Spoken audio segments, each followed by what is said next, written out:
tidak dapat mengelak sekarang, karena ponsel masih berada di dekat telingaku. Farid berjalan makin mendekat ke arahku. Tatapannya sangat tajam, seperti orang yang ingin melampiaskan kemarahan. Aku tidak tahu apa yang akan dia lakukan. Aku pun berdiri lalu segera mengakhiri panggilan masuk dari Kenzo. Kemudian memasukkan ponsel ke laci meja kerja. Aku berharap agar Farid tidak bertanya tentang siapa yang telah menelponku. Kalau sampai dia tahu, entah apa yang akan dia katakan. Kamu mengabaikan telepon dariku? Sesibuk apa kamu? Dia mendekatkan wajahnya ke wajahku. Apa yang kamu lakukan, Kay? Kamu mengabaikan telepon dari suamimu hanya karena menerima telepon orang lain. Kamu pikir aku tidak tahu kalau kamu sedang menelpon tadi? Dia berbicara kepada aku sangat keras. Kenapa kamu selalu membentakku? Aku sangat sedih mendengar hardikannya. Kamu yang memaksaku berbuat seperti itu. Kamu tidak mengerti apa yang kurasakan setiap kamu berbicara dengan nada tinggi padaku. Kamu membuatku selalu merasa ketakutan kalau sedang berada di dekatmu. Akhirnya, aku mengungkapkan apa yang kurasakan selama ini. Kenapa baru sekarang kamu berkata seperti ini? Apa karena seseorang yang telah menelponmu? Siapa dia? Aku berusaha mengingatkan apa yang dia lakukan, tetapi sekarang justru dia yang menyudutkan aku. Bukan siapa-siapa. Aku terpaksa tidak mengatakan yang sebenarnya. Sini HP kamu. Aku tidak tahu harus berbuat apa jika dia mengetahui orang yang telah menelponku. Apa hakmu memeriksa ponselku? Itu privasiku. Aku berharap agar dia tidak memaksa untuk memeriksa ponselku. Apa? Kamu bicara tentang hak. Kamu lupa siapa aku. Dia tetap saja memiliki kata-kata untuk membuatku merasa terpojok. Aku sadar kalau kamu seorang bos, tapi itu bukan menjadi alasan untuk kamu menekanku dan ingin tahu yang tidak harus kuberitahukan padamu. Aku tetap tidak ingin memberikan ponselku kepadanya. Kamu lupa kalau aku suamimu, laki-laki yang berhak atas dirimu. Dia kembali menaikkan suara, lalu melingkarkan tangannya di pinggangku. Kamu mau ngapain? Lepasin. Aku berusaha melepaskan diri darinya, tetapi sia-sia. Kenapa? Kamu gak suka kalau aku yang melakukan ini? Kamu ingin siapa yang melakukannya? Aku sedih mendengar ucapannya. Kamu tega. Kamu seolah-olah berpikir kalau aku pernah diperlakukan seperti ini oleh orang lain. Serendah itu aku di mata kamu, Rit. Apa salahku? Kenapa kamu selalu menyalahkanku? Jika kamu merasa hubungan ini tidak harus terjalin, lepaskan aku. Aku akan pergi dari hidupmu. Aku merasa lega setelah mengutarakan apa yang aku pendam selama ini. Aku berpikir bahwa seharusnya ini yang pantas aku lakukan.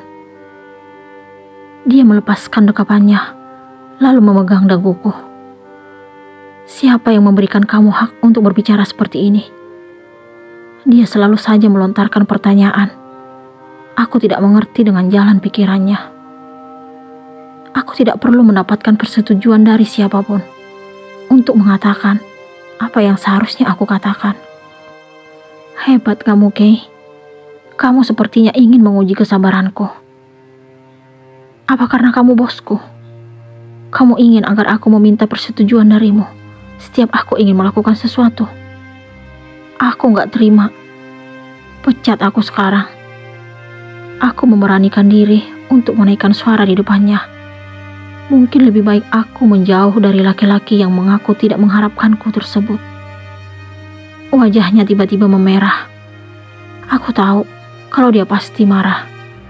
Dia kembali menunjukkan tatapannya yang sangat tajam, lalu makin mendekatkan wajahnya. Dia memaksa untuk menciumku, tetapi aku berusaha mengelak. Namun, apalah daya. Dia pun akhirnya berhasil menyentuh bibirku. Dia benar-benar tega. Aku tidak kuasa menahan tangis, hingga bening kristal dari pelupuk mataku akhirnya tumpah membasahi pipi. Dia tiba-tiba memelukku, sangat erat, lalu mencium puncak kepalaku. Maafin aku, Kay. Aku telah membuatmu menangis. Dia meminta maaf kepadaku.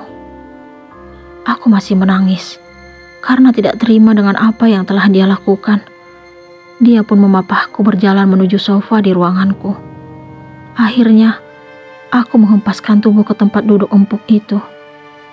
Aku hanya mampu terdiam, sedangkan dia tetap melontarkan kata maaf.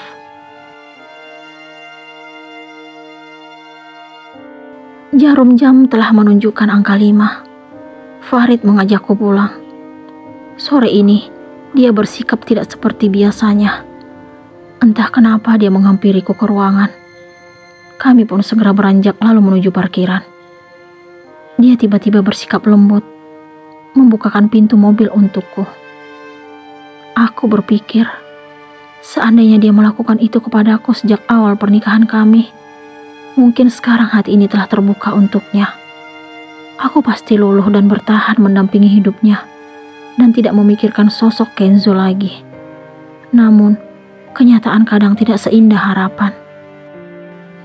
Dia justru makin mengingatkan diriku akan sosok Kenzo, laki-laki yang mampu membuat hati ini bergetar dan menumbuhkan rasa yang berbeda.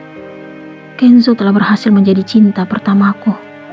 Aku belum mampu menepiskan bayangannya dari pikiran. Jika membandingkan Farid dan Kenzo, perbedaan mereka bagaikan bumi dan langit. Farid memiliki sifat kasar, egois, dan cuek. Sementara Kenzo bertolak belakang dengan sifat itu. Dia lembut, pengalah, dan peduli. Seandainya Kenzo tidak menghilang kala itu, mungkin kejadiannya tidak akan seperti ini. Aku pasti tidak akan setuju menikah dengan Farid. Akan tetapi, kenyataannya saat ini, Farid yang berada di sampingku. Dia melirikku, lalu melajukan mobil meninggalkan kantor. Hati ini masih belum mampu menerima apa yang dia lakukan tadi saat di ruangan. Dia telah berhasil merebut ciuman pertamaku secara paksa. Aku sama sekali tidak mengharapkan kejadian itu. Kamu masih marah? Dia membuka suara.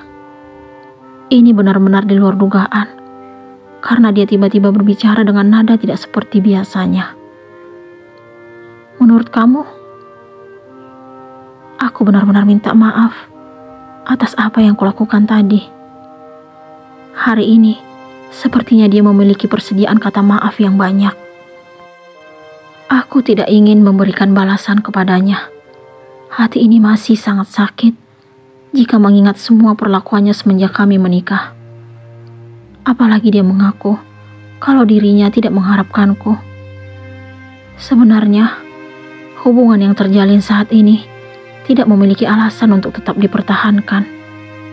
Hanya perhatian dan kebaikan keluarganya yang mampu membuatku bertahan. Apa kamu membenciku, Kay? Kamu tidak berharap hidup denganku? Dia kembali melontarkan pertanyaan. Bukannya kamu juga tidak mengharapkanku? Kenapa kita masih tetap bertahan? Mungkin akan lebih baik jika hubungan ini diakhiri. Aku berusaha melupakan kebaikan keluarganya. Kenapa sekarang kamu tiba-tiba mengucapkan kalimat seperti itu? Apa karena kamu mencintai orang lain? Kamu pernah mengatakan itu padaku. Siapa orang yang kamu cintai, Kay? Boleh aku mengenalnya? Jiwa penguasanya tetap saja keluar, walaupun dalam keadaan seperti ini. Dia ingin agar aku selalu menjawab pertanyaannya. Maaf, kali ini aku tidak akan menjawab pertanyaanmu. Kamu gak perlu tahu siapa laki-laki yang aku cintai. Aku menolak menjawab pertanyaannya.